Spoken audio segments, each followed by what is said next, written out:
Welcome to the Marvel Alliance podcast, where we cover anything and everything to do with the Marvel Universe. From the comics, TV, and movies, we will go from Earth 616 to the Mojoverse to the TVA, and maybe even Red Hook, if it exists, in order to bring the Marvel Universe right to you. I'm the man without fear, Chris. I'm the nerd with the mouth, David.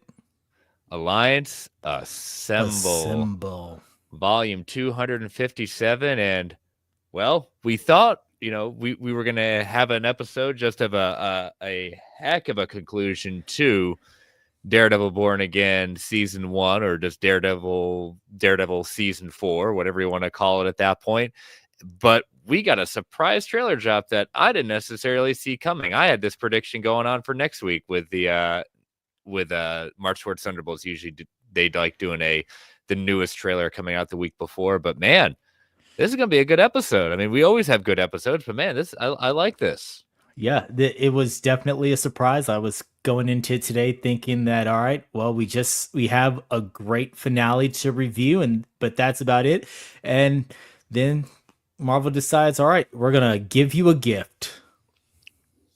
Yeah, so it's we got a lot to talk about tonight, and definitely a lot to talk about with the season finale of Daredevil Born Again. But how has been your week, David?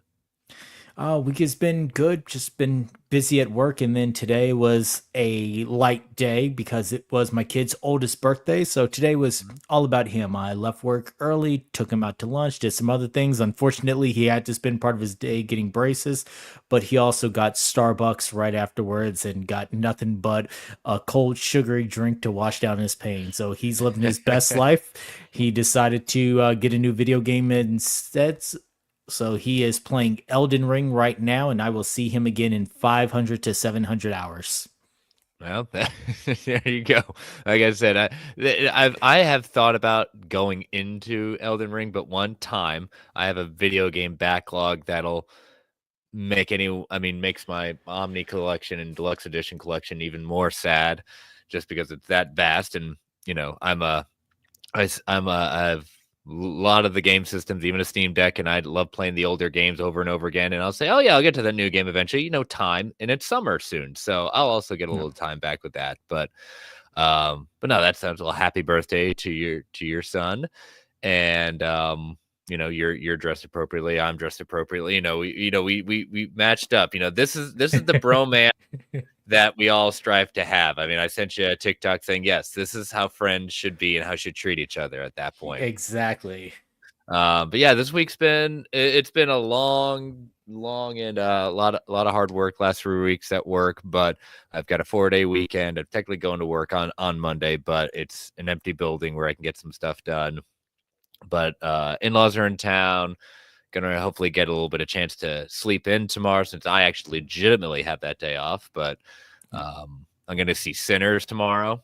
I'm very excited about seeing that tomorrow afternoon. It's one of those rare occasions when you can go to a movie that is just everyone saying, it's what it's what you want it to be. And I'm a big horror fan. Not like gross out horror. I appreciate what that is, but I think if I had to take a subgenre of horror that I like, zombies and vampires. Yeah. I'm definitely there with you. And now it's directed by Brian Coogler. It's got Michael B. Jordan ×2, Haley Steinfeld. So I mean, it's all coming up meaty, No. So I plan on seeing that next week when I have some time off work. This week is busy with WrestleMania season, so other than a break for some Marvel, I've been busy with the wrestling. I know. I saw an interesting TikTok saying if you have anyone that's a significant person in your life that's WrestleMania, I enjoy. I don't pay for it. I like seeing everyone post the clips on TikTok and X and Twitter, and just so that I can enjoy when things are happening right after. So it's okay. I'm still in the loop of it. Now the question is, I know, check out the gimmick. You guys are going. Are you going? I forget. Are you going to do double dose, or you do the whole weekend after day 2? So we are, depending on how things go, we will do a post night 1 show and then a post night 2 show. Now, I don't know if post night 1, we haven't decided yet, just depending on how things go. If there's anything major, we will go directly afterwards. So it'll be a late night, or we will go the next morning. Night 2 will most likely be directly afterwards. Gotcha. Okay. Well, we will definitely see exactly what's happened to that, but let's talk about some Marvels. So let us get all the lovely network plugs out of the way. So we are part of the Geek Ultimate Alliance network with 6 shows covering the wide range of geek and nerdom. To see the full schedule, check out the show notes below and subscribe to the Geek Ultimate Alliance network on Twitter at GUA Pod Network so you know when all the shows drop. We also have a Patreon too if you want to throw a couple of shekels our way. We've got 2 tiers. We've got $1 tier as our tip jar to say, hey, you think we're doing a good job? And then we've got our $5 tier with ad-free episodes, early access episodes, and Patreon exclusive shows, including our 2 shows on this the Patreon. We can watch this all day. The Marvel Alliance Infinity Saga rewatch, where Brent and I looked at the all 24 episodes of 24 movies, excuse me,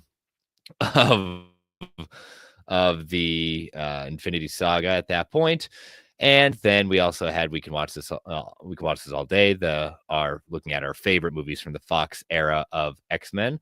We've got the DC Alliance guys doing their DC films through the years. We've got Joe doing his Disney dives, looking at the history of Disney animation through in chronological order on the 1st and 15th of every month. And he just dropped the newest episode looking at the many adventures of Winnie the Pooh.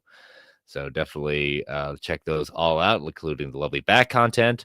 But if you aren't a member of our Patreon and you want to join, go to www.patreon.com/GUA network so you can get all of that. And we want to thank our patrons. We can't do this without your support. But if you can take about 30, 90 seconds and rate and review us on Apple Podcasts, Spotify, Amazon Music, wherever you get your podcasts, we greatly appreciate it.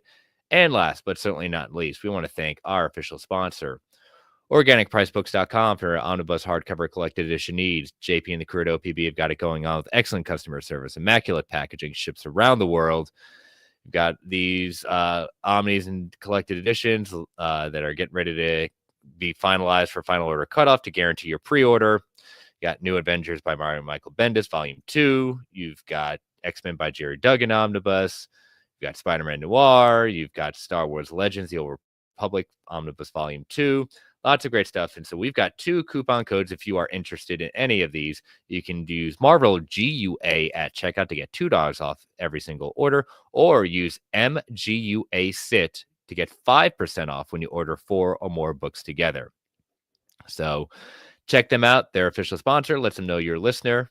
And want to thank them as always. So, all right. So taking that off the screen right now. Who do we have in the chat? We got Julio in the chat saying Marvel's given a lot of content to talk about. Oh, yes, exactly. A lot of great content. So, Daredevil, Born Again, Season 1 finale, Episode 9, entitled Straight to Hell. What are some of your non-spoiler thoughts, David? Non-spoiler thoughts is this is definitely going out with a bang. I thoroughly enjoyed this episode. I did not know if this was going to be just one standalone season or if they were going to give us some crumbs for season 2, but I think that this was an amazing way to end this season of Daredevil, and it gives me not only hope, but it gives me a wanting and urge to get season 2 coming off the ground, and I'm very much excited for this. There were just some moments, especially with Matt and Fisk, that just blew me away. There were times when I was literally texting with Brent during it because I'd come home from a board meeting and he had already seen it. So I'm texting him my thoughts as they're happening. And at one point I said, oh my God, they did this on Disney. So it was a great episode that just had my jaw drop. And I'm always here for some good Frank Castle moments, and John Bernthal once again encaptures every piece of Frank Castle. That man is perfectly cast. Yeah, it was, we've been building up this episode this particular, when we especially knew we were going to be getting Frank Castle back at one point. We saw the earlier in the season when he returned, but we'd also, call it spoilers at that point. We did see the screenshot, we did see the set photos or the controlled leaks, whatever you want to call it, as Frank back in Punisher gear, clean shave and everything. So we knew it was just a matter of time. And after last week, we said, all right, he's coming back the next episode. But this was a great setup in the sense for what's coming in season 2. Like, this was a culmination of a number of plot threads that had come together. A lot of, everyone seemed to have kind of some sort of moment, and by the end, it sends a very clear message about what has happened, the journey that Matt has gone through, Wilson Fisk has gone through, some of the side characters would actually give any kind of care about at that point of what Yeah. what's happened to them. But I would say, like you said, the violence in this got elevated back to, what we got used to in the Netflix series. And I love it when people get shocked with when King Bing does something in this episode. Oh my God, this is crazy. I said, need we forget that he has a very interesting history when it comes to heads and doors, or just heads in general. So, Yeah. just it's not often, but like when he's ready, I mean, I saw it coming from a mile away when it happened. It was like, oh, we're gonna go this way. I just didn't know how we were gonna go, what we were gonna see in the end. Yeah, that scene amazed me, and again, that is the scene that I'm referencing when I said, "Holy s!" They put this on Disney, because I knew it was going to happen. I did not think that they were going to follow through with the entirety of the scene that way, and I was both shocked and surprisingly pleased that that's the direction that they went, because it showed us that pure kingpinness of him. That, I mean, again, anyone who says that they are shocked, go back to season 1 episode 4 of the original Daredevil, and from then on out you knew exactly who you were dealing with. Yeah. I mean, again, was it a perfect finale? No. Was it a very good finale? Yes. That is what it is. Julio in the chat saying that was very The Boys violent style. Well, I mean, I would say, yeah, in the sense that they do at that point, but it's what we remember from whenever Frank Castle gets involved. It's going to be a lot of literally heads are going to roll, or there are going to be bodies hitting the floor, right? Yeah.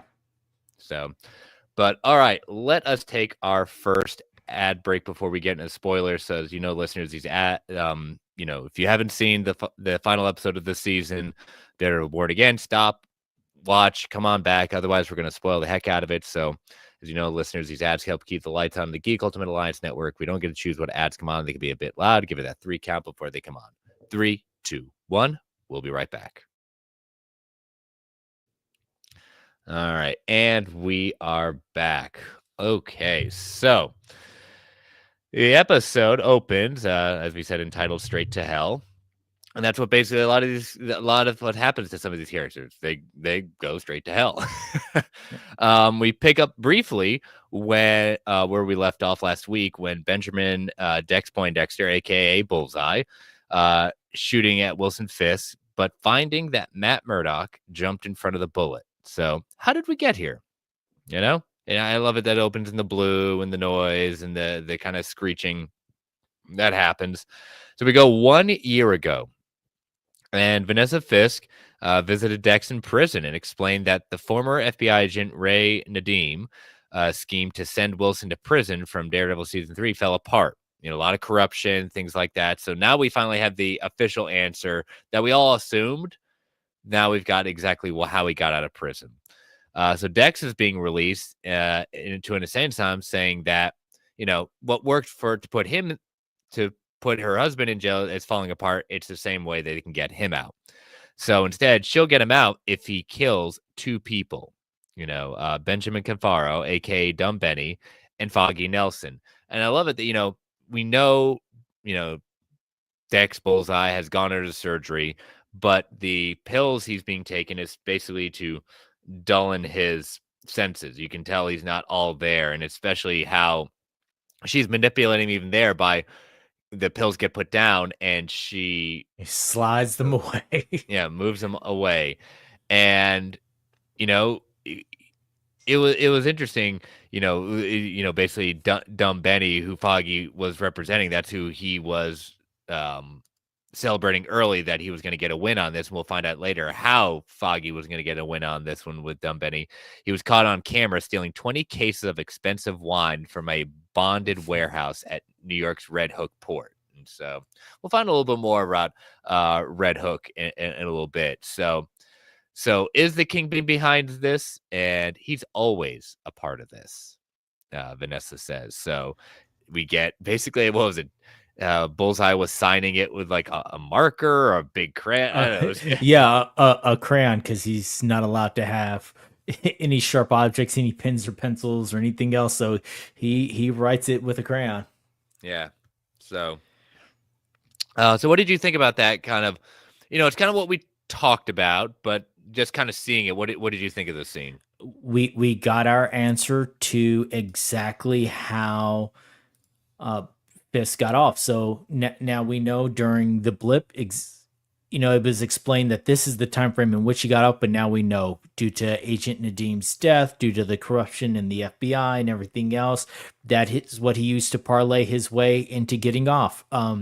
It still doesn't explain how people forgave everything else and he became mayor of New York, but as we see in real life, sometimes people look past those indiscretions for looking for hope and change, and that's exactly what he did. I love seeing this side of Vanessa, though, and just her cunningness and her forethought. She was obviously playing chess at this point with everything that she was doing, and it just showed that, yeah, she positioned herself in a good, strong role in Fisk's absence.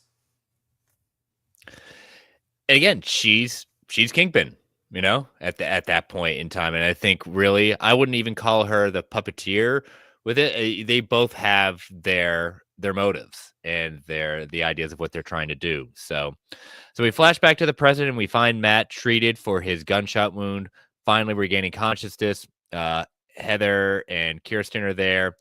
And as he's kind of waking up, he calls out, Karen, is that you, Karen?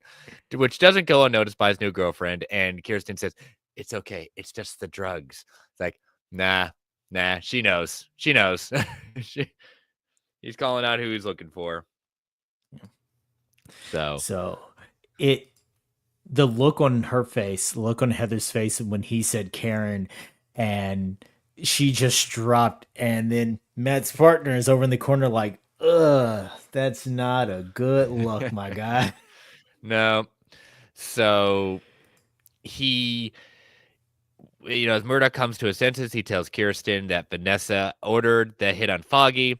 The two lawyers try to remember Foggy's old case and why it would have been caught Vanessa's eye, but Heather doesn't want to hear it and tells Matt to rest. She even goes on to defend the Fisk, and Matt again tries to convince her that he's telling the truth, but to no avail. Like she said, the Fisks are bad. They are bad news, and she's continuing to defend him. Remember, she saved herself. And I appreciate you sending the good TikTok of like, oh, really? Did you save yourself? Really? Really? Like when your arm was sliced, that's when you defended yourself. When he had you hemmed up against the wall, that's when when you choking you out. Yeah, when you stopped yourself from bleeding out, that was you. Yeah, exactly. So, anyways, as you see, we are not fans of Heather on this show necessarily. Not the actress, just the character at this point. Just because we could say she's written, she has been written and portrayed exactly as she should be at that point. Yeah. We're not supposed to like her. So once Matt is back on his feet, literally, both he and Wilson start putting it all together. Wilson and Vanessa regroup after the attack and reaffirm, as he's like bloodied and everything like that, with in one way or another, reaffirm their unwavering loyalty for each other. So all this kind of stuff that's gone on between them probably helps that Adam is dead and she killed him, and they're both seeing eye to eye. And it's always interesting to see what came first. Did Wilson genuinely think he was going to do good at that point, but became realizing that, as one of the episodes, Sic Semper Systema, the system doesn't work. And so for him to get what he wants, he has to bend the city to his will or manipulate the city in order to do what he wants to do. And as Matt will say in the end, the system is broken and he has to realize that he can't just go about with it. So they talk about that. Their plans are going to move forward in billions through the port. So Red Hook, we find out, is essentially international waters. And now the Fist together own it. Wilson wants to shut down the city as we slowly discover and turn Red Hook into his own little crime empire that no one can touch. Yeah. Uh, so they say that there was something called the Red Hook Charter, a historic legal document from 1855 that designates support as a free trade zone exempt from taxes and tariffs. So that is what the Fisk used as a loophole to launder money through. That is why Vanessa was having her meetings in that area. That's why Wilson was so big on revitalizing that area. Everything was built upon this legal loophole that no one realized that basically it was a free state and they could do whatever they want and not be under anyone's jurisdiction. Yeah, it'd be very interesting that had gone unnoticed for so long and has like left. Only in comic book shows and movies, right? Yeah. There's always some crazy loophole that no one discovered until now. Exactly, because plot. And so then the Kingpin goes on the offensive, declaring an all-out war on vigilantes, ultimately setting his task force loose. He then decides to take care of his Daredevil problem by... Excuse me, lost where I was. Daredevil problem by ordering Buck. Remember, gotta love Buck. Discount Wesley to send some people to the hospital to take care of the lawyer once and for all. Now, here's the thing: does Buck know that he's Daredevil or not? I get the feeling that he does, but it's not explicitly said that this is, these two are the same people. Yeah. He does make a comment that made me think that he does know about a dead hero versus, the live lawyer. So that makes me think that maybe he does know something, but I don't know just how versed he has given Buck into what his true plans are. Buck is just a loyal soldier who's like, hey, you brought me up, you put me on your payroll, I'm going to do whatever you say, no questions asked. Just like any good lackey, right? Yep. And so, unfortunately, even before that, Fisk then has a private meeting with Sheila to set her straight and ensure everyone working for him is fully committed to his agenda. Like anyone she's ever sniffed out, anything like that, they're fired immediately. Like clear out everyone.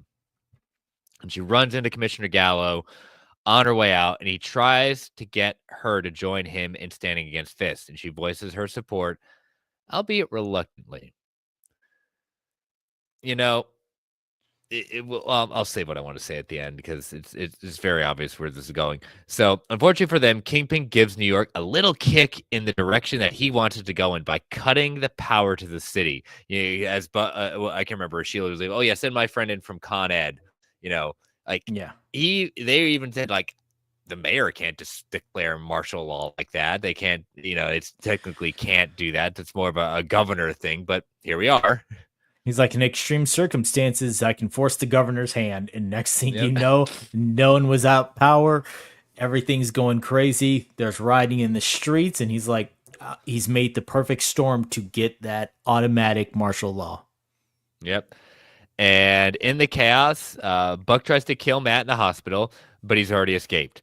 And by then, Matt gets home and he's got a visitor in the dark. Frank Castle, clean shaven, got the Punisher suit on, and with a new haircut, but also no coffee. Yeah. Wonder if coffee's code for something. The pair exchange pleasant. We're gonna call it some fun pleasantries because Red's here. I've got you've got Punisher right there. They just mix so well.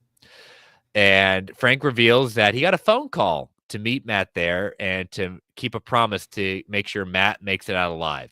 He's also curious to know why Matt took a bullet for a Kingpin, and Matt doesn't really have a good answer, which is kind of interesting. Like you would have thought, like, oh, you really don't know. So he leaves for a minute to suit up before the party starts. I absolutely love like his debate with him. Oh, what do you call this costume? What do you call? Yeah.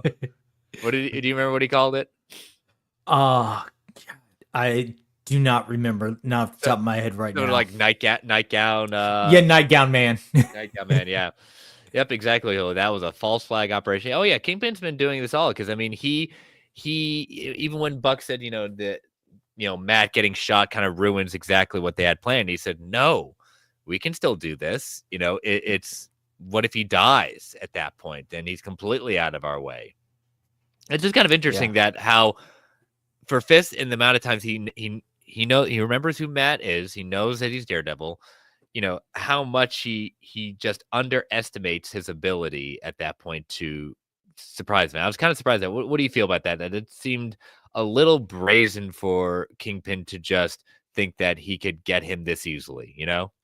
Yeah, to send one man into a hospital, like you saw what happened to him when you basically did the same thing when Matt visited the jail as Matt Murdock, and you sent everyone in the jail, and he was still able to escape the jail while you watched on closed circuit video him get his way out. So you really think that sending one man with a syringe was going to do it all again? Maybe he didn't know what fake Wesley's plan was in order to take him out. He just gave the order, but someone like Matt, you got to follow through. hmm So Matt suits up in the main suit from the original Netflix show. And that's when the party starts. So they leave his door open. So as the task force enters, they can hear Matt can hear heartbeats and everything like that. And they're dressed as little Home Depot Punishers, and they try to take them both out. And my goodness, Daredevil, Punisher, just goes to town. Like Daredevil tries to take him out alive, but Punisher just doesn't at that point. And all the best like McAdoo is Frank, stop, don't do that, no. And I'm like, yeah, take him down. Yeah, yeah. Daredevil's yelling, Frank, no stopping. All you hear is the grunts from Frank. And at one point, Frank looks over at him and continues to shoot while dead I know. staring. Matt just like, oh, stop doing what? Doing this? Oh Yeah. no, please don't do that. I'm more surprised that Frank got hit pretty early on in an area that wasn't protected. I was kind of surprised he already took a hit quick.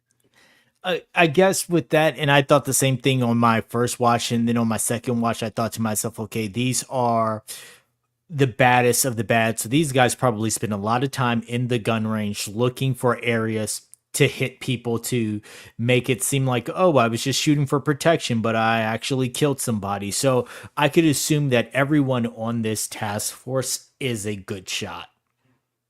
Oh yeah, it was just kind of funny how quickly he took one, but can't keep Frank down. Yeah. So after, I mean, again, just the utter destruction of Matt's apartment, and it was almost like that in a video game. Like you've got to hold out until you've taken them all down. It just seems like an endless stream of the amount of different ways that Frank was able to take them down was pretty entertaining to say the least. But at one point, after the fight's over, they Frank makes a discovery based on one of the shell casings saying, "Hey, Red, think I found who's your murderer of White Tiger that killed Hector Ayala," and that would be Cole North was the Yeah. one. So Cole is sitting there. His hand is stuck to the wall because he got a knife through it. Matt's sitting there like, yes, he did this, but I can't kill him. I mean, now Matt does have a moment where he just gets enraged at this fact and absolutely Billy clubs the crap out of Cole North's face. I thought maybe he knocked him clean out, but he didn't. He was still conscious. He was still there. And that's the point where Frank's like, you know, these guys need to go. Like, there's no place for keeping these men alive. And Matt's still arguing. They need to live. They need to face justice. Frank's saying no. And then a grenade comes in, and they just abandon this man altogether. Yeah, and I just love how Frank said, "No, you take him down, double tap. There we go, bam, bam." Even to the ones that are already dead. Um, Frank's so seen Zombieland. He knows what's up. yeah. So they're arguing back and forth, but team up again when Matt hears the thing and says grenade. They jump out the window, and that I expect them to say, you know what you do? Aim for the bushes. In this case, aim for the car. And they jump down, and Matt holds them ever so close at that point as they land on a car as pulls up, and they land on it, and they have this kind of back and forth still. Driver pulls up, exits, and it's Karen Page. And Frank calls shotgun, and they head back in to the Punisher's home base, his fallout shelter, as it were. Yeah. Were you surprised that we saw Karen in this way?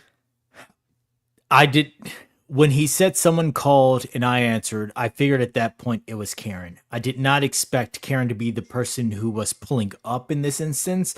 I honestly didn't know who was pulling up. I didn't even realize that it was someone saving them pulling up. I thought maybe it was more bad guys pulling up. Like at that moment, I just truly didn't know. But to see Karen knowing that she was already in season 2, it made sense, and it was a pleasant surprise to get her right now. And the moments with her coming out of this for the rest of the episode also made me smile, so I'll take it. Alexander Miller from Comic Central. Hello, how are you? Welcome to the show. And it was just nice to see her come back. It's just one of those things. Like, I wasn't in one of those moments to Foggy coming back, but again, I'm still in the camp. I know you're still in the camp that Foggy's still alive. Even if I think that will be. I just find it very hard to believe they're going to keep him dead. I do. Yeah. No. But we'll see. So they get back to the shelter. Frank and Karen share some tender moments. Matt and Karen share some tender moments about talking about heartbeats and things like that. And Frank's just like, nope, I did what I said I was going to do. I kept them alive. I'm good. You guys go about your way. And Karen calls him out, saying, no, you act like you don't care, but you do. And when she leaves with Matt, he quietly mumbles, stay safe. Yep. So does offer some coffee though. Yeah. We do get a coffee offer. Yeah, not the coffee he wants though. The Kingpin. So we get back to Kingpin's acolytes begin to put his plan into place.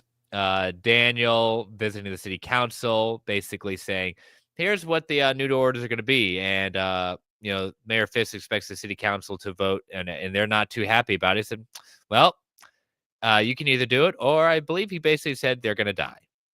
Yeah. He talks about her hidden real estate investments and how they've got dirt on everyone. And you know what? Hey, it's either as a mob movie from my childhood once said, it was kind of a street mob movie. You either get down or you lay down. And that is basically what was said in this instance. Like, hey, we got dirt on you, so I will expose you. I will off you. These are your situations that we have. Choose your battle. Do you want to go against Fisk and face this, or do you want to get on board and we can all make money and all live the dream? Yep, as Julio says, blackmail, exactly. So we go back to Karen and Matt, and they start investigating Foggy's old files, where they discover that Dumb Benny's case was about Fisk building his own city-state based in Red Hook as Freeport, as David already went over earlier. And it turns out that Foggy was going to argue that due to the unique nature of the Red Hook port, no crime was committed in the state of New York or in the United States of America, meaning that the courts would have no jurisdiction to prosecute Cafaro for grand larceny. And so Vanessa knew at that moment, if that was revealed about what Red Hook was, that's where the danger would have came in. And that's why she wanted Foggy taken out along with Dumb Benny, because once the secret of Red Hook came out, then it's all over for her. Yeah, it was for her. It was less about Dumb Benny. It was more about that is where she stored all of her stolen art. That is where they didn't have to deal with customs without taxation and everything else. This would blow a lid on her operation and tighten things down to a degree that would severely disrupt their business. So even though for Foggy, this was just a minor case, and hey, I found this loophole that no one knew about, this could possibly just destroy Vanessa's business. Hmm. So meanwhile, Frank hears that the task force is going to go after the duo of Daredevil and Karen Page, and takes off to fight them. And he goes into Red Hook and kills another bunch of corrupt cops. But before he's overwhelmed and then taken into their custody. Now, Kingpin, after he's listening to a voice recording of Gallo's conversation with Sheila, we learn that Sheila has betrayed Gallo. Like, she recorded at that point. He's furious, and she realizes that she's trying to survive. Now, this is interesting from someone who basically, when we all remember Fisk having to listen to the children say we built this city on rock and roll, when Daniel screwed up, she made the statement to him saying, I've done this longer than you. I'm still going to be here when you get kicked out, when Fisk get kicked out. I'm still going to be here. I know. And now she's basically realizing the rules have changed, and she has to, in order for her not to just still be in the game, just to survive and not be killed off, she has to she made the big betrayal.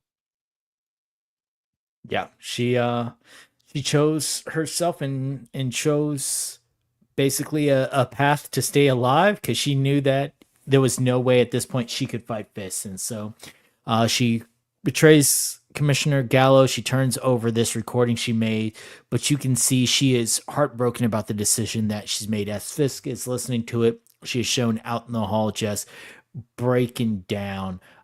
So it was a hard move for her, but in her move, she decided just to save herself. And while I understand the self-preservation, I also know that you know exactly what's about to happen to Gallo as a result of what you just did. Yep.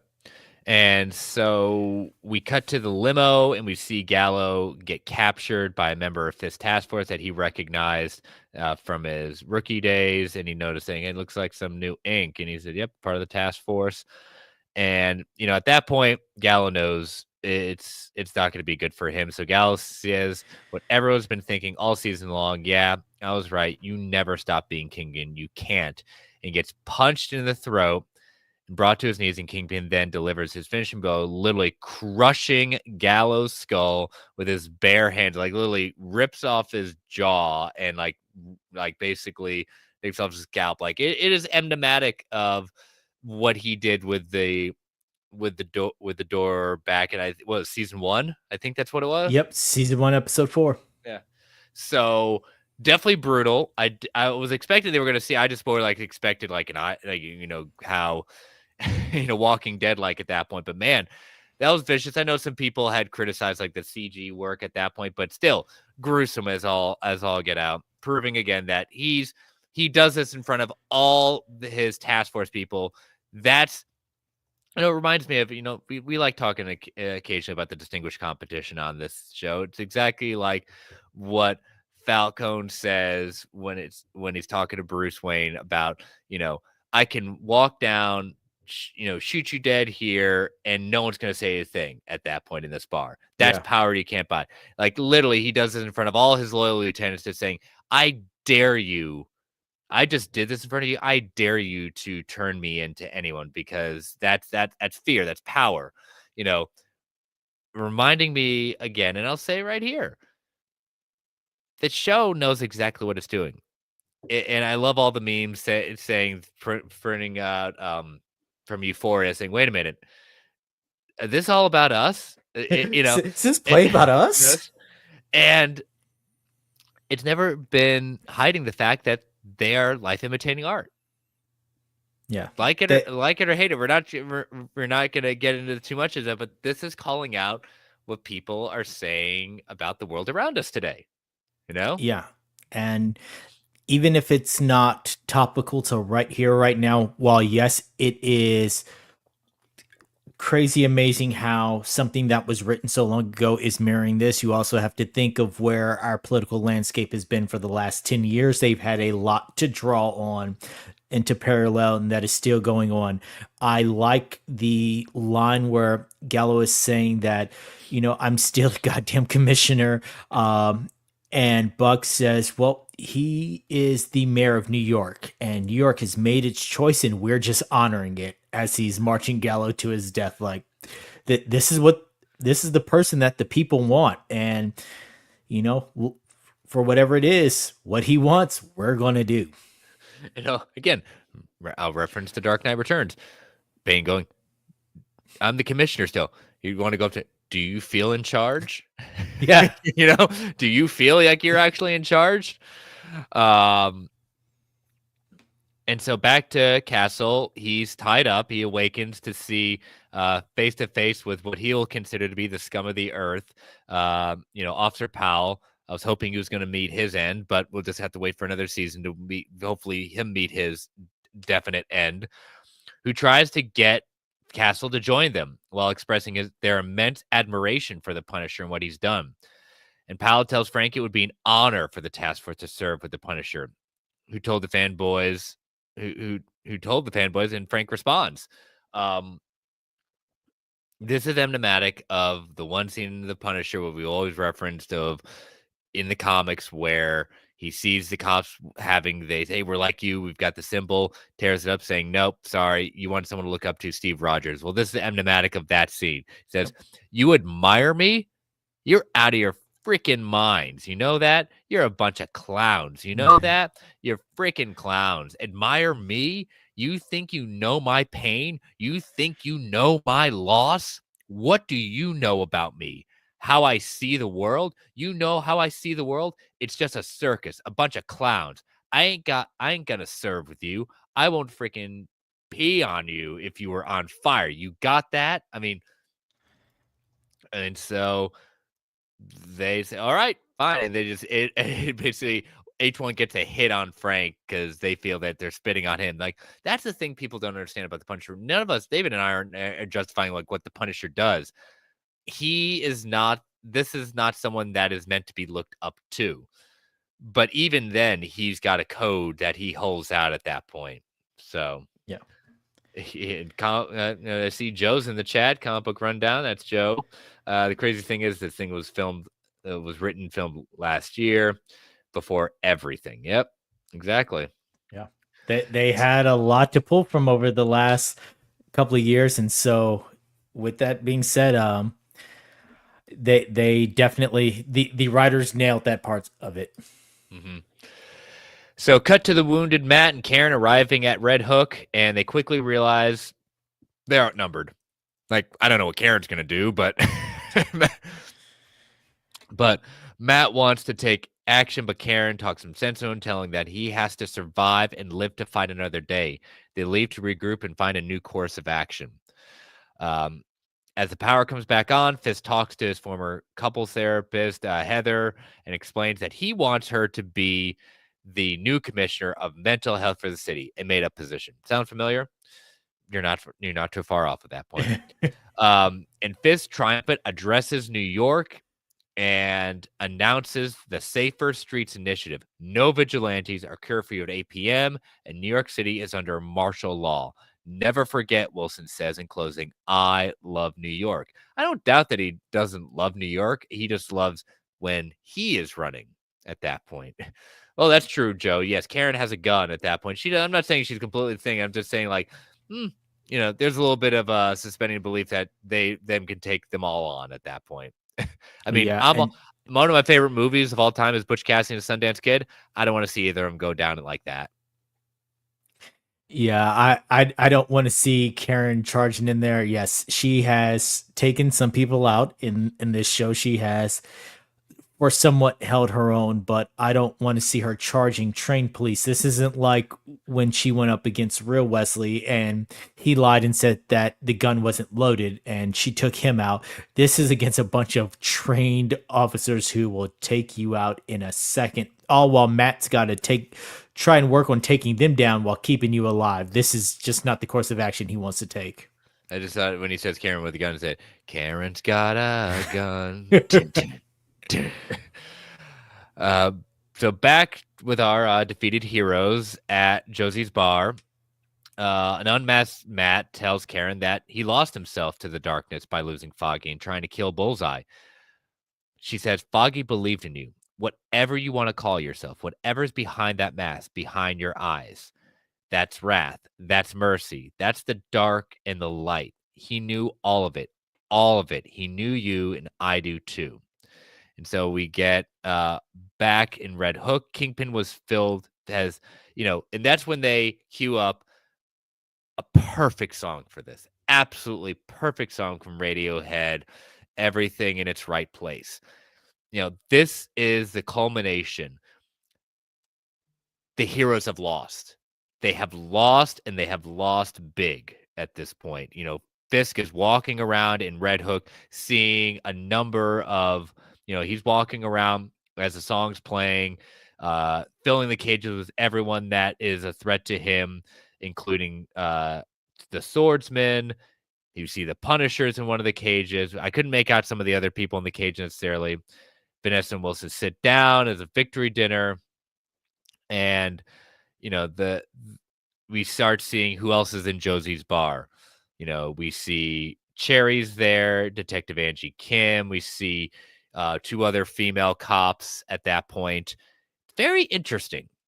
We've got Karen, we've got Josie, two females. We got two female police officers. We've got Cherry, who's African American, Detective Angie Kim, Asian at that point.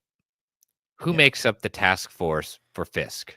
There are some there's like, I think I've only counted like, maybe one woman, one or two African Americans, very much white males. Yeah. They're calling this out for a reason.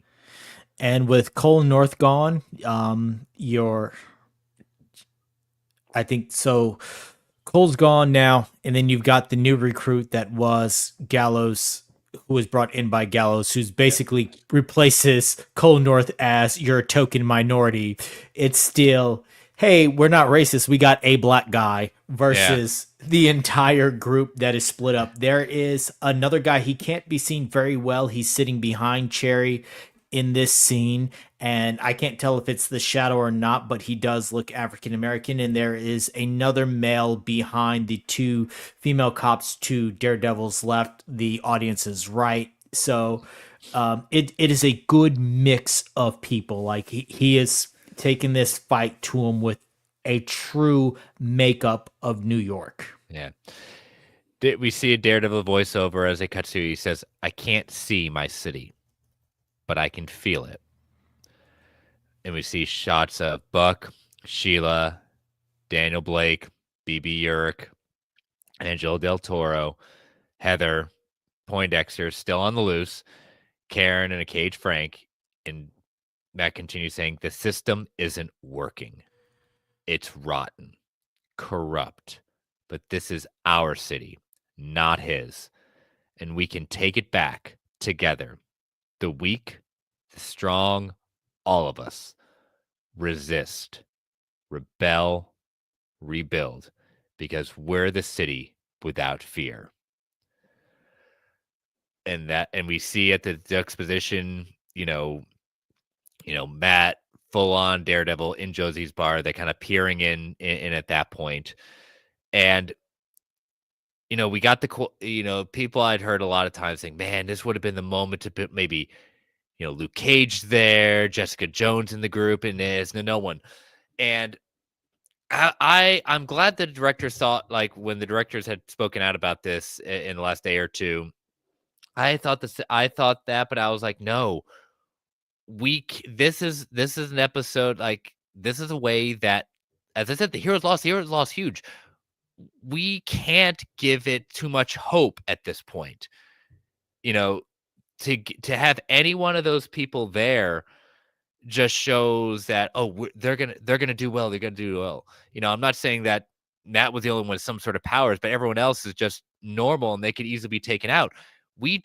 I didn't want them to have that kind of hope. I wanted to see exactly, yeah, we're gonna stand up. We're the resistance at this point. But having any of those characters there, and the directors echoed this, that would that would make the hope be a little bit higher for this, when we don't want it to be at that point. That would just not tee it up. Now, are we getting to that point? That's what the next season is going to be about. The fight to take down Fisk. But right now, that's not what it's led to. It has led to the rise and the coronation of Wilson Fisk's ultimate plan for what he's been able to do in New York City. What did you think of that? Do you think that directors and myself idea of wrong? Did you want to see one of those defenders or a couple of those defenders there? Yeah, as much as I would have liked to see the defenders, and as much as it reminds me of a certain scene from the Charles Soule run about 2 arcs ago that we were able to read, I as much as I would like that, am glad that they left it off. The defeat at the end, this moment of the city and everyone having to galvanize together. Matt giving the speech in the bar. We see Hector's niece out on the street.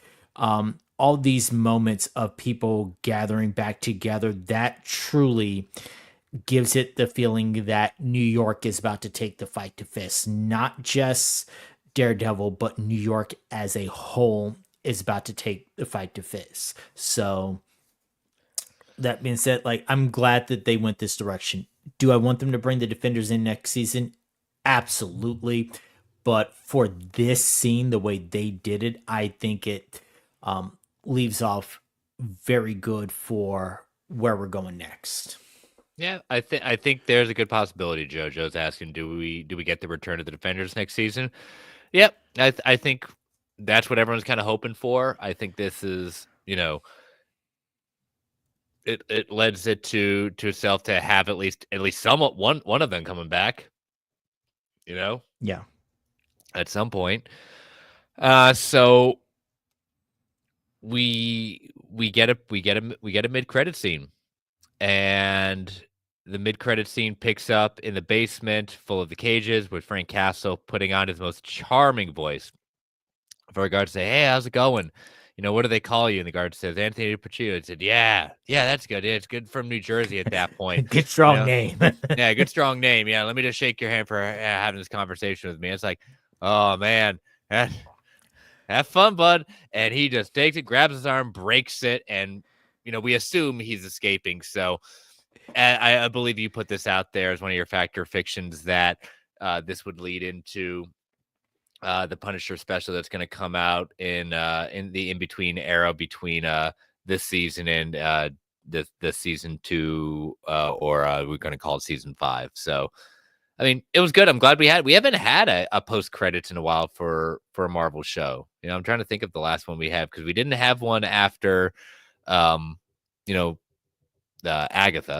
I know that for sure. Yeah.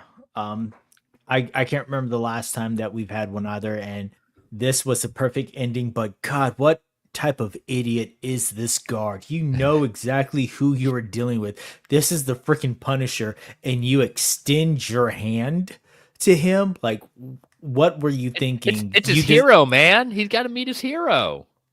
You deserve to get your arm broken at this point. You deserve to be the one that everyone knows, hey, this is the guy who effed up, and this is why Frank got out. Yep, exactly. So, but a season as a whole, I mean, the episode finale was very good. The season, I've said it for a while. It's a Frankenstein season. It's a season that, unfortunately, we've, based on comments that were made originally, like, we felt we were getting an entirely reformed show based on that, when we didn't. We got aspects and lines of hope, and we could see where things were made and things were changed. But if the last couple of episodes are hints of what we're going to get hopefully a more consistently executed season. And I will probably put this out of 10. I'll call this a 7.5, a 7.5 season. And it did what it needed to do. I don't think it gave anyone saying, "Oh man, they really screwed this up." I think there are some things to criticize it for, and there's some things to celebrate and look forward to. So, but I will put it at 7.5. I will agree with that for sure. That's around where I had it. I gone back and forth between a 7 and a 7.5. I think that coming back from this long hiatus from the original Daredevil show, you had a high bar to match, not just with the way that the previous Daredevil was written, but just also the way that people regarded that show. You had a high bar, and then you come in with the rewrites, the reshoots, the retoning of the show. I think that they did a very good job with what they had, and they made something that makes me continue to want to invest in this character. And right now, I am happy with a 7.5 that makes me want to continue to invest with this character. Yep. So we will. We know from comments that were made recent in the last 24 hours that they are looking to, um, return for the the follow up to this show in March of 2026. So just a year away, and we already know they're in the middle of filming season 2 right now. Yep. So, but all right, well, a great, this has been fun looking into.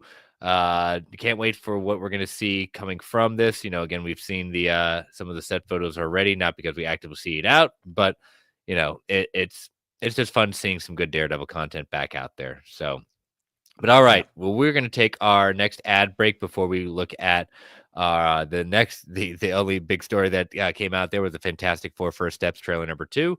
So, listeners, these ads keep the lights on the Geek Ultimate Alliance network. We don't get to choose what ads come on. They could be a bit loud, so get that 3 count before they come on. 3, 2, 1. We'll be right back. And we are back. All right, so let me cue up the trailer for Fantastic Four First Steps. So this is kind of our, probably our story trailer at that point. So for those of you on audio, we can't play the sound, but we're gonna stop at different parts and kind of break this down. So what did you think of, like, overall, like, seeing this? Did the trailer kind of give you those good vibes? What we've been anticipating for this overall? Yeah, it gave a good feel of the tone, and there were some jokes and some moments in here that's not the normal Marvel spoileristic, but it made me smile and it made me feel like, okay, this aesthetic that they're going for, they're going to make this work. I can see exactly what they're doing here, and I'm happy with it. Yep. All right, so let's cue this up. So it looked like we're on a television show. It says, well, folks, you know the story. So they call it the Ted Gilbert Show. This is very much trying to model this after the Ed Sullivan Show from way back when. Yeah.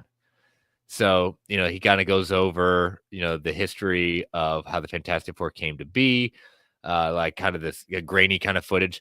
And I like it that we already know they're going to hit. From what we're understanding, they're not going to spend too much time explaining the origin. It'll be more like flashbacks or kind of film footage like this. Like, we're not going to relive every single moment until that, we're not going to get the hero origin story for the majority of the film. They've already been established. So it's when we're looking at exactly what happened after. So we get Ben Grimm in the trench coat, ball cap. Well, not even a trench coat, just a suit, sports jacket with a baseball cap. And it said, lift the car, lift the car. And this is something that we don't see too often, especially, again, we don't know how many years after the accident that gave them all their powers at this point, but we see more in this trailer that Ben Grimm, the Thing, is a lot more jovial. He's not the woe was me, this monster that Yeah. just can't find, like, he's pretty happy. He's adapted to his life. He's not on the why did I have to be the monster of the group. He's enjoying it. He's enjoying showing out for the kids, and it's obvious that the people in this neighborhood love him and adore him and want him around. Yep. And you see the TV announcer getting our city, our planet owe a debt to gratitude to these intrepid souls. So they've obviously, whatever the Fantastic Four have been able to do for the city, for the world, they've been benefiting from their great minds. We can never repay them, but we can certainly celebrate them. So everyone's saying, thank you, Fantastic Four. Thank you. And so we get our first, like, the crowd gets our first, like, full look, even though it's very similar to the shot, like everyone in costume at that point. And remember, like, for those that don't know, early on in the Fantastic Four's career, Ben Grimm did have the full kind of suit at that point. It was only later on, after a few issues, that he just kept to the trunks. Yeah, So and I like the fact that everyone's suit is the same but different. So it's got that aesthetic, but everyone has their subtle differences to their suits. and I love that Mr. Fantastic is the only one that doesn't have any sort of white attached in the neckline or arm area. So, we get another look at, we saw last time Herbie cooking. And I'll tell you what, I think the CG is looking pretty solid on the thing. It's looking good. The sound quality is also looking good. When he does the clap, you hear the rock sound against each other. It sounds like rock shifting, like if you're going on a hike or something and you hear the rock shifting underneath your feet. So I think that they have put in the work for this character to make sure it is not laughable. Yep. So we saw this clip kind of come out The earlier. 4-second trailer that they gave. Yep, exactly. That's what I was saying. Okay, the trailer's coming soon. Johnny's sitting down and sees Reed and Sue come in, and he says, "You're late," and she like reacts like, "Late? What do you mean?" And that's where it's like, okay, we know what they're referring to. We even though we know it came out, she's pregnant. He's like, "You're late for dinner," and because it's referring back to they always are there on time, 7 every night. Yep. He said, "Yes, we are." And Ben goes, "You're late." I just said that, saying, "Yeah, you're pregnant." Like, what do you mean? Johnny's getting all excited. Said, "You're gonna be the best mom in the world." And JC gives Reed crap, saying, like, "You're gonna be the best." No, you're not. You're not You're gonna be the best over dad. your head. Yeah, you're out of your depth. And that's calling out Reed. Reed is never going to be father of the year. He's never been portrayed as father of the year. Quite the opposite. He has no understanding about what it means to care for kids. And Yeah. it's not necessarily something that he is, really, that's not a Reed Richards that we're ever familiar with. So maybe Pedro Pascal being the dad figure that everyone loves in so many ways, but that's just not what he is. And so Johnny calling him out like that, he's not wrong, Yeah. but they are going to be the best uncles. So Sue saying that we can do this, nothing's going to change. Famous last words.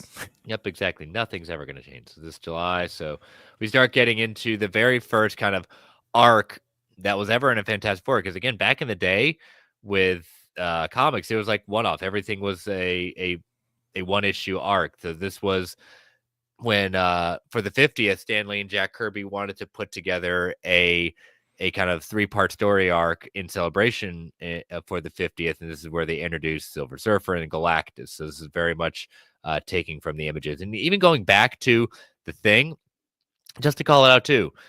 The Thing is Jack Kirby. Jack Kirby modeled it after himself, not just how he looks, how he acts, his walk, the trench coat, the cigar smoking, the joke, and he's Jewish, and this is the first portrayal of it from an actor who is of the Jewish faith. So we see the skies going, and then we get our first look at the Silver Surfer. Not necessarily the male, and everyone losing their mind saying, "Oh my God, how is it not Norrin Rad?" Well, it's Shalabal, who is connected to Norrin Rad. Who do you know, David, who Shalabal is connected to Norrin Rad? Advise me. It's Yeah, been so long that since I've been deep in Silver that Surfer. that is the wife of Norrin Rad. So we don't know, like in the series Earth X, she is a Silver Surfer at that point in different storylines. And so people are losing their minds, saying, "Well, there's comic precedent at that point, but nothing says Silver Surfer has to be Norrin Rad." I mean, there could have been Silver Surfer could have been Norrin Rad at one point. Someone fell. Here we are. It's I hate trailers like this because everyone's going to pick it apart saying, "Oh my God, it looks awful." So I need a little bit more. I can't totally say that this is bad or good. It's just it's our first look at her. Yeah. So we don't have a flame on, but it's chasing her, and Johnny forgets saying, "Wait a minute, yeah, I'm out of my element as well." Oops. But this is but here's the part. Like Reed goes to Sue saying, "It's my fault. I stretched the bounds of space," and they heard.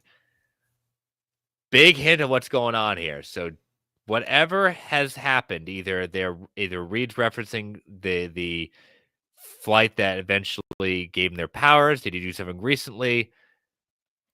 I'm gonna put out there that this could be Galactus necessarily may not be the destroyer of worlds, maybe the one ending universes. Like, he may not be from this universe. He may be something that has crossed over as a result of Reed experiments or things gone wrong. You know what I mean? Yep. So, see power shutting down there, the press asking, are we safe? And Reed going, I don't know. I don't know. Yeah, that is the most honest moment from a superhero that we get. Yeah, exactly. And he's in front of his chalkboard, crossing out different things. We see the wormholes again. He's saying there's not enough time. Now, they look to be that line. Yeah. There's not enough time. Yep. So they're going to, looks like a world that has fallen, maybe fallen to Galactus, a probe, I don't know. Definitely not Earth. And Sue's like, I'm not giving up. We get another shadow of Galactus. There's the Fantastic Car. Another look at Silver Surfer.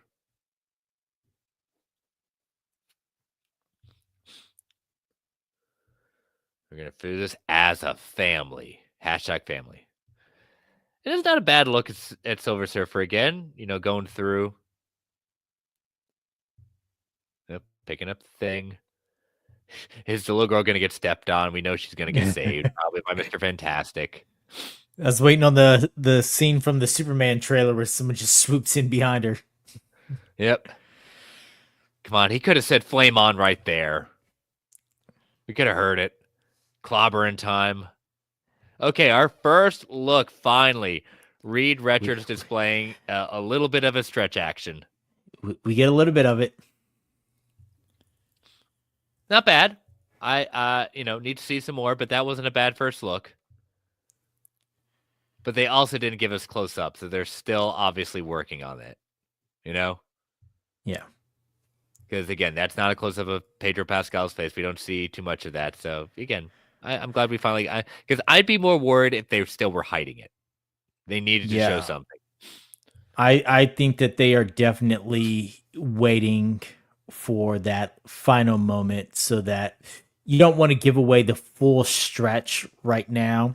So you give us a little tease, you see a little bit of the practicality, but we don't get the full aspect of it just yet.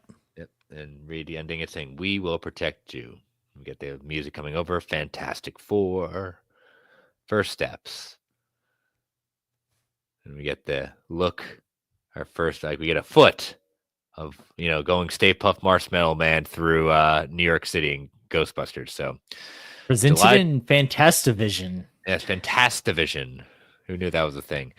Then we got our look at our first poster. Good job, Marvel, for not putting like a whole bunch of faces everywhere, all over, like the 20 different faces of everyone in the film. This is what it is. They're welcome to the family.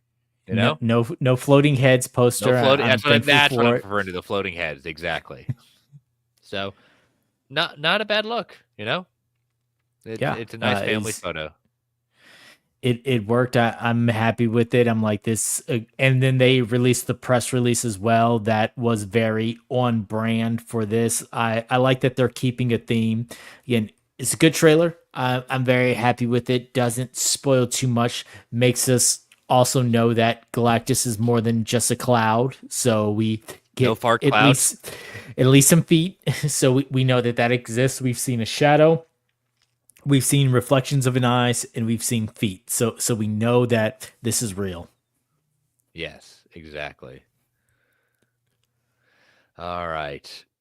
So with that is kind of our news for the week. So, like Julio's saying, Galactus giving Godzilla vibes, but a little more quicker. He's a little quicker on his feet. That's some pretty quick movements. So, All right, so let us take our final ad break for the evening before we get into listener feedback, factor fictions, and then comic book club. So, as you know, listeners, these ads help keep the lights on the Geek Ultimate Alliance Network. We don't get to choose what ads come on, and they could be a bit loud. Give it that 3 count before they come on. 3, 2, 1. We'll be right back. And we are back. All right, so what do we got for questions this week? And we're gonna hold off. I'm gonna move Braden's to factor fiction. So what do we got for this week for questions?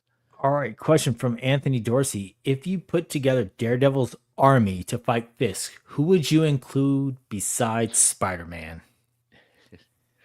Who would we include? Well, I mean, the easy low hanging fruit are the defenders that we have. Luke Cage, Jessica Jones.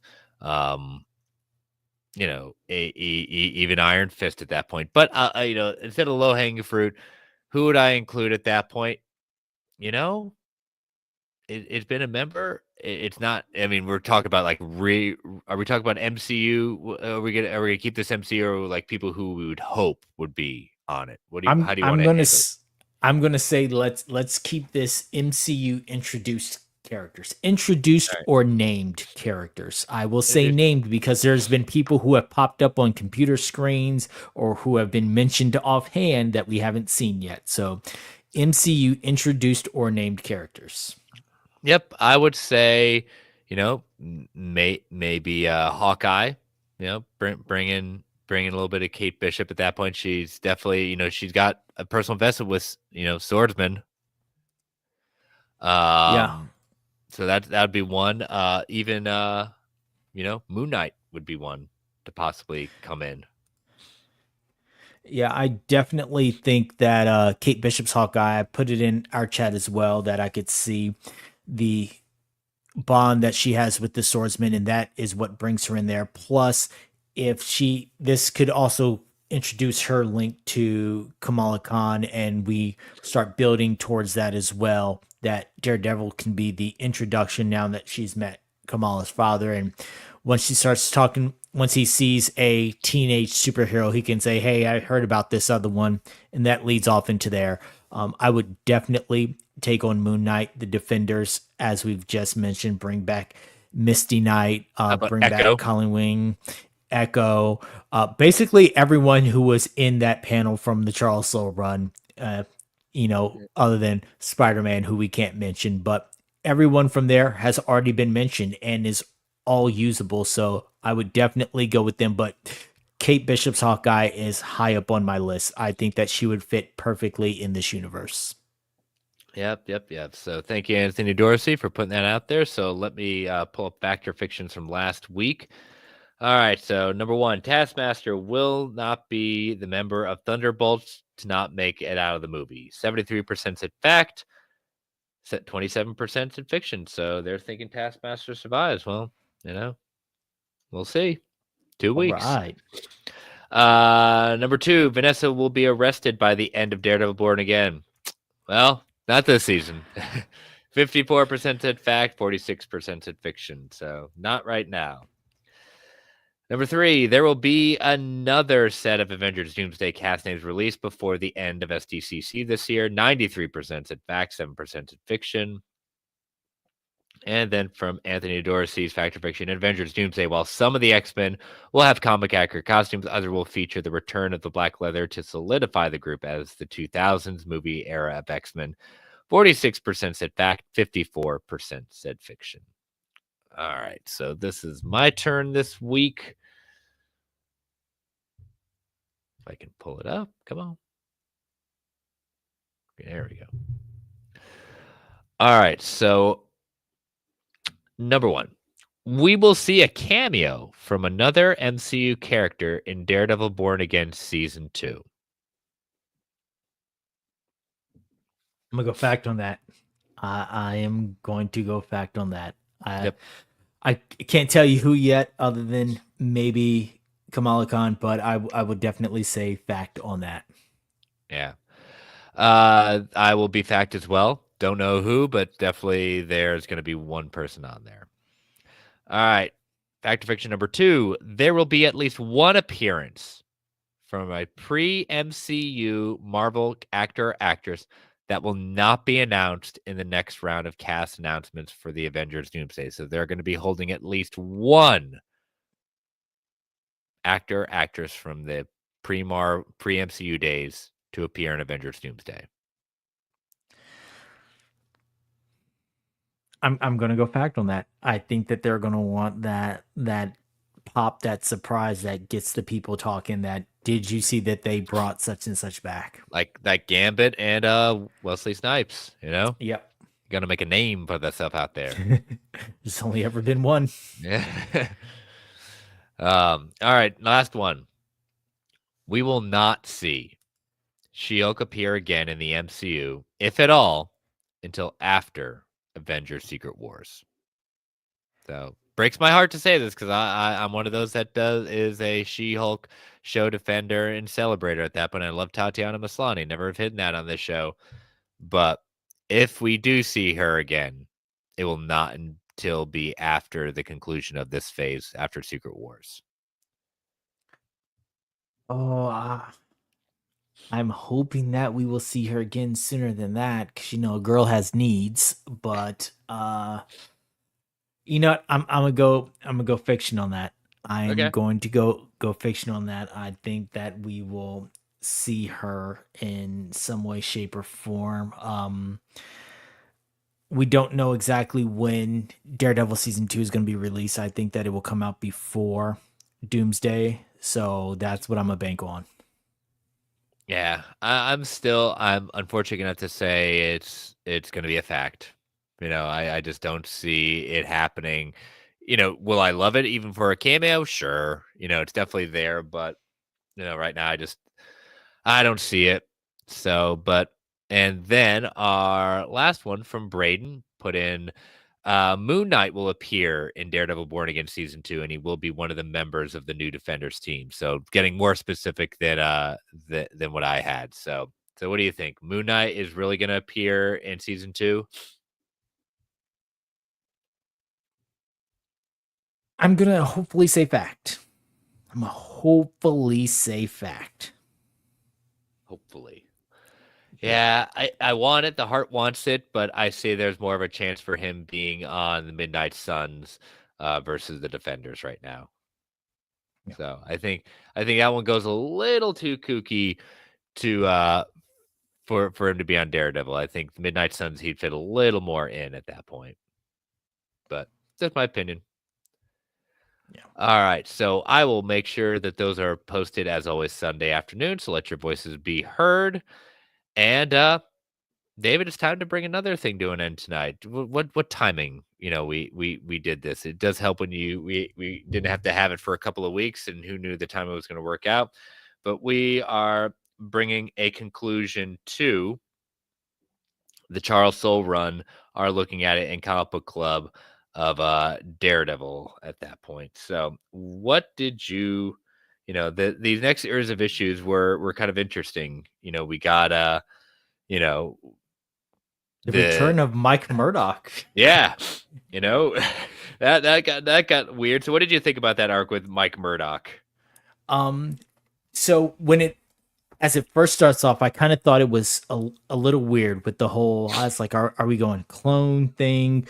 We came out of this great thing with Mayor Fisk and Matt being mayor for a short time and everything else, and now we're going into this weird clone situation. Didn't quite know where they were going with it, but it ended up being a good run overall that also deeply kind of explored some parts of Matt that we weren't quite sure about. Like he mentions in there when he originally played the fake Mike Murdock, when that was just, this alter ego he used to confuse people, he was able to say things to Foggy and to Karen that he couldn't before.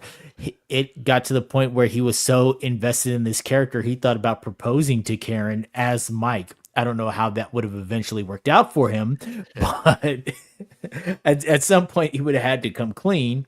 So it ended up being really interesting. So at this point, we see that he's decided to go ahead and take down Mayor Fisk, and they are going to do this the quote unquote legal way. So he has teamed up with his friend from McGee, who is the former member of the Inhumans, who is a private investigator, and they're going to do this on a whole different scope, and they recruit some people to help them. Uh, and this whole time, this is a different toned down version of Matt. We have seen him going in, kicking down doors, beating people up, but now he's talking with someone named Reader, who whatever he reads comes to life, who's also blind.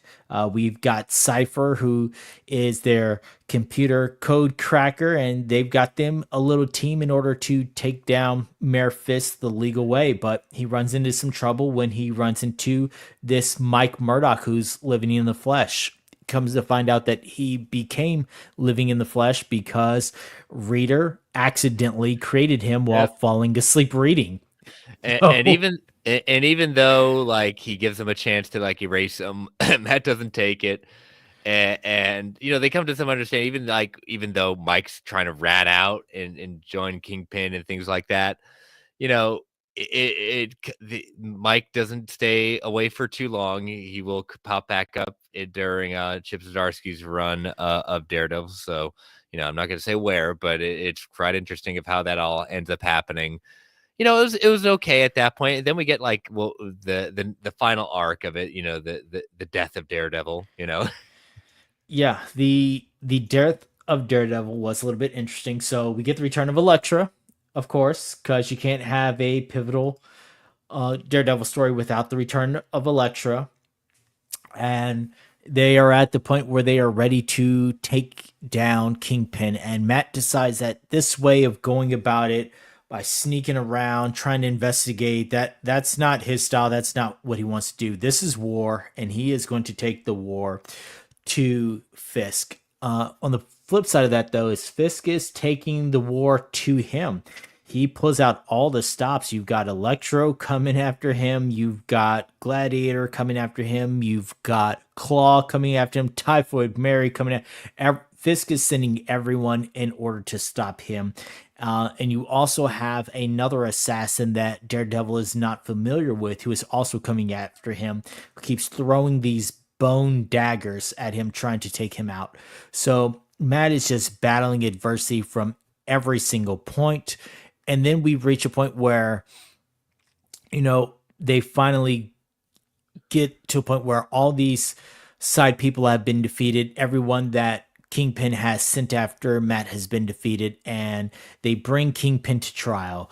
As we've seen earlier in this run, it is now legal and it is well within their rights to have the superheroes testify. Everyone testifies against Wilson Fisk, and Everyone. Yeah. they use his biggest weakness against him, and that is his own vanity, by constantly not referring to him as Mayor Fisk, which totally pisses him off to the point where he basically admits that he rigged this. He goes, I don't care what I had to do to get it. I'm mayor. You will address me as such. And they're like, what do you mean? What did you have to do? Like criminal activity? And the mayor just literally gets up and walks out of court. Yeah. And the very next scene where we see him say, but I was elected. How could they do this to me? He's like, yeah, Yeah. you were elected, but they undid it.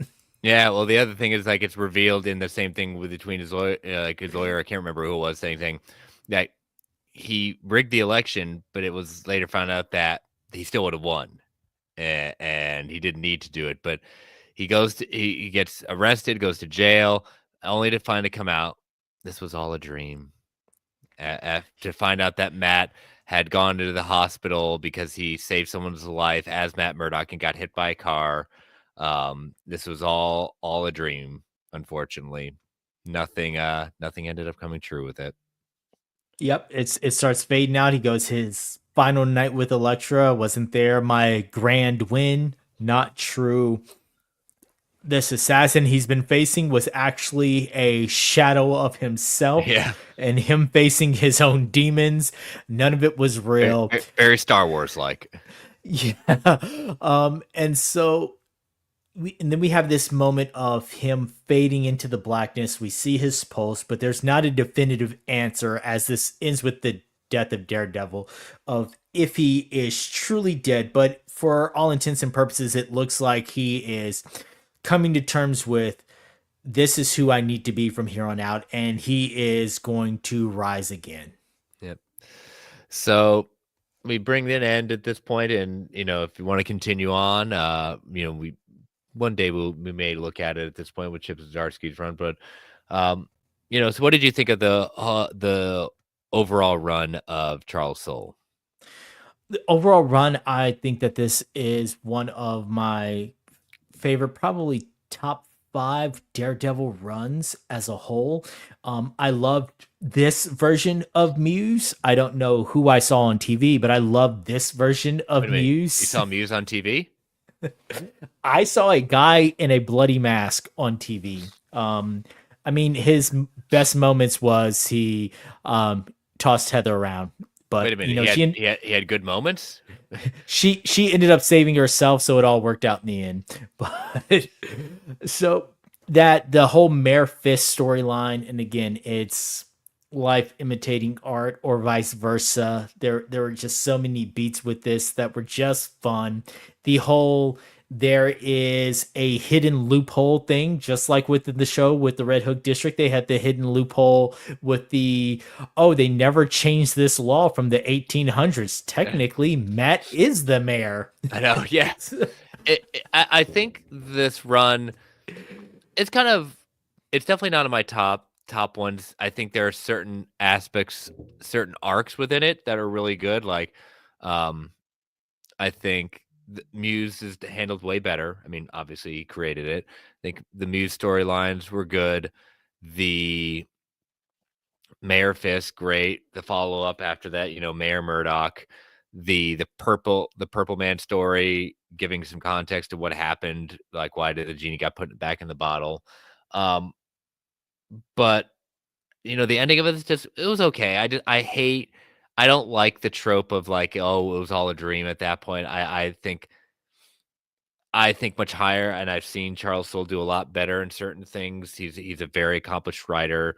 I just think that the way this ended didn't end with really such a bang at all.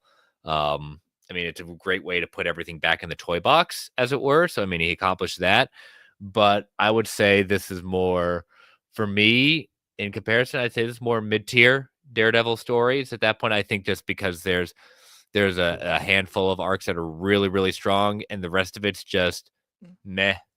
Like which is okay. It's not bad. It's just it just didn't rise to some of the other ones that I could put higher on, like Now the Zdarsky's part that run.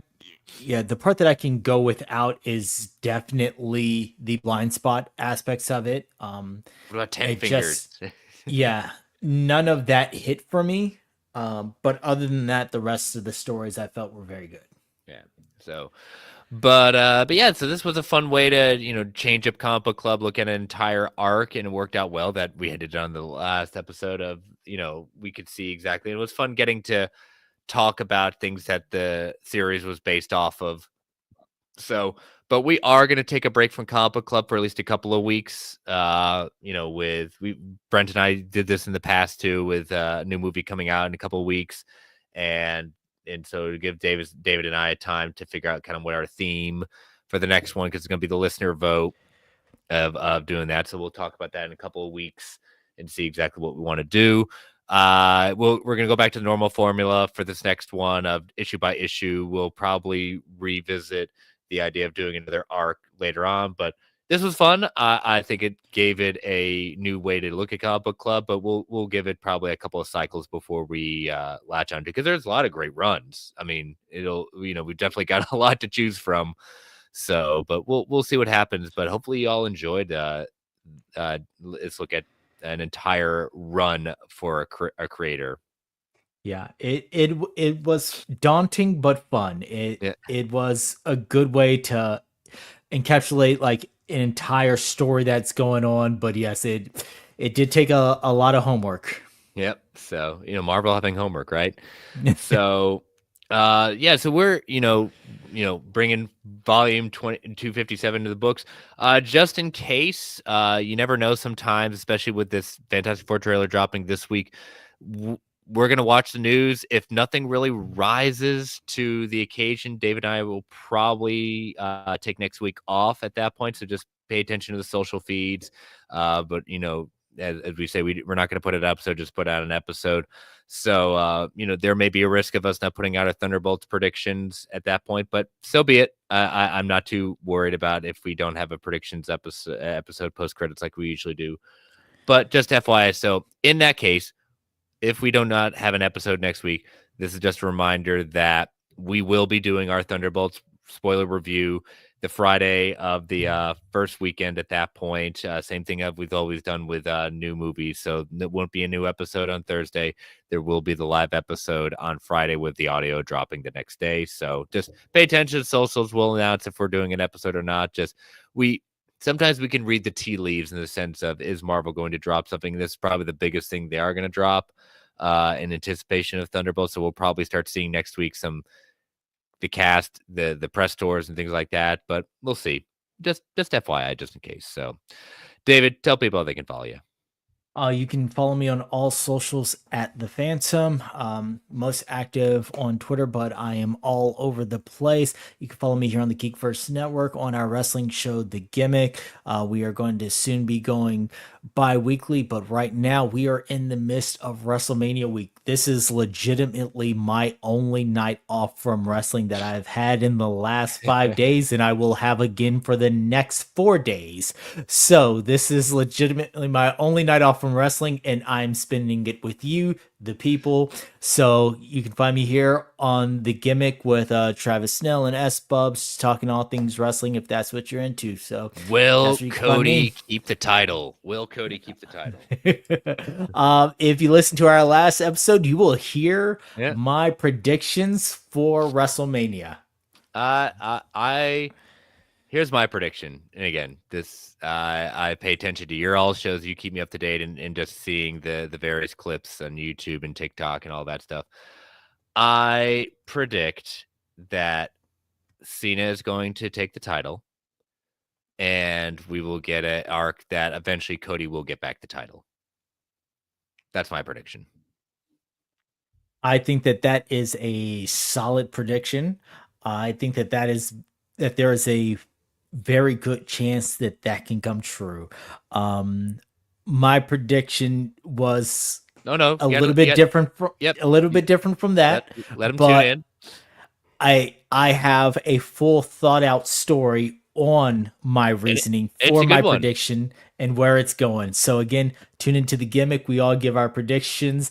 I give my storyline and my future reasonings behind it, and I'm hoping that it is correct because, well, I kind of like to win, and we do have some running things going on with our draft and our draft picks and everything falling out from that. So, tune in. I was pretty impressed by when you picked certain people at that point. All of you had some you're picking that, or okay, all right. Yeah, other than getting my one pick that I was saving as my last final haha pick, getting stolen by Snell right before I picked him. Other than that, I'm pretty happy with most of my picks. Yes, so. But all right, yeah, check out that. You can follow me on all the socials at Chris Balga. As always, you can check me out every week on the Brave and the Boys channel on Saturday afternoons at 4 p.m. Eastern Standard Time for the Organic Prize Books Weekly Buyer's Guide. This week, I keep on giving my co-hosts Jake and Jordan a little bit of guff because I seem to be the only one that is the most consistent, including doing one of the shows from an airport while waiting for my flight at that point. I'm not saying I'm not eventually going to have to not be able to join it, but right now they will be off tomorrow. But Jess Omnidog from the Omnidogs Vault will be my co-host Saturday to break down all the weekly buyers. We got a pretty stacked week, a post from last week, so check that out. Brave and the Boys YouTube channel, 4 p.m. Eastern Standard Time. You can email the show at marvelalliancepodcast@gmail.com. You can follow the Geek Ultimate Alliance Network on Twitter at GUA Pod Network. Feel free to tweet, email if you want to provide feedback, ask questions. Continue to rate and review the Marvel Alliance solo feed, the GUA network feed on Apple Podcasts, Spotify, Amazon Music, wherever you get your podcasts. We greatly appreciate it. Thank you all for joining us live in the chat. Thank you all for listening. Stay safe out there, everyone. And as Stan the Man would say, Excelsior, true believers. All right, David, post-credits discussion. What you got tonight? Post-credits discussion. Speaking of people coming back, we have some Blade news. Yes, Blade, the movie that definitely does possibly maybe exist. Hashtag fake movie. In an interview with Entertainment Weekly, Delroy Lindo, who was supposed to be in the Blade movie, has confirmed that he is no longer involved in Blade at all. He shared a bit about the movie. He believed he would be participating in and lamented that his character that he never got to play. He's quoted as saying, "When Marvel came to me, they seemed really interested in my input," Lindo said. "And in the various conversations I had with producers, the writer, director at the time, it was all leading into being very inclusive. It was really exciting conceptually, but it was also exciting in terms of the character that was going to form. And then for whatever reason, it just went off the rails." Linda couldn't say much about the character he was fleshing out for Blade, but he clearly wanted to. He call an NDA. He said that there was a Marcus Garvey-esque component to who this man was shaping up to be. "I'm not saying it would have been an all-out Garveyite, not that, but in terms of how this man's philosophy, his ethos, and what was driving him, he was a character who had very similar to the movie Sinners, created a community, a black community. He was a character who was the head of his community."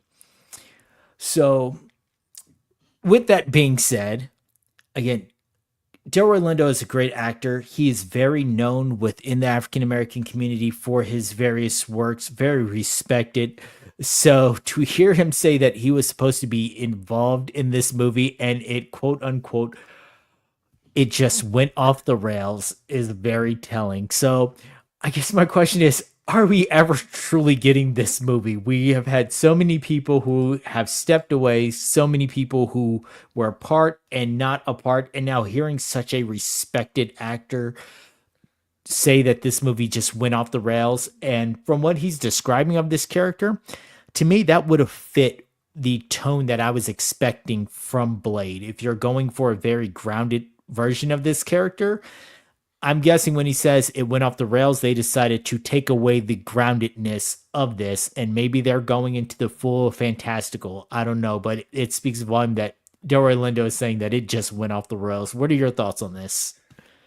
You know, this is just this continues showing that I think this has got to be one of the most unfortunate and saddest stories coming out of the MCU. If they just I can't think of another project that has just literally, I mean, defined development hell and then some. And I'll point it out every time. I've said it on the vodka stream. I've said it on anytime we talk about this. This was not a movie that the MCU and Kevin Feige originally had on any sort of slate. This came about because you got Mahershala Ali coming in saying, "I want to do this. I'm an award-winning." Like, yeah, get it. Yeah, this was perfect. I love it. It just and people's like, "How are they having so much trouble? It's a vampire movie. How hard could it be?" Well, when you weren't putting it in the original slate and you're trying to figure out like where can this fit in when everything has to be connected in some way, shape, or form. When I've been the one person also, when I've been one of the people saying it doesn't all have to be directly connected. It can be in the universe and not have to connect to something, you know?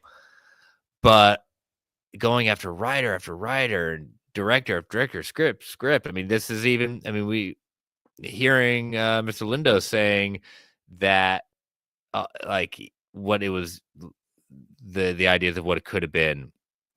One, it's disappointing because I love him as an actor. He'd be perfect, the voice in bringing that character in. Are we going to get this?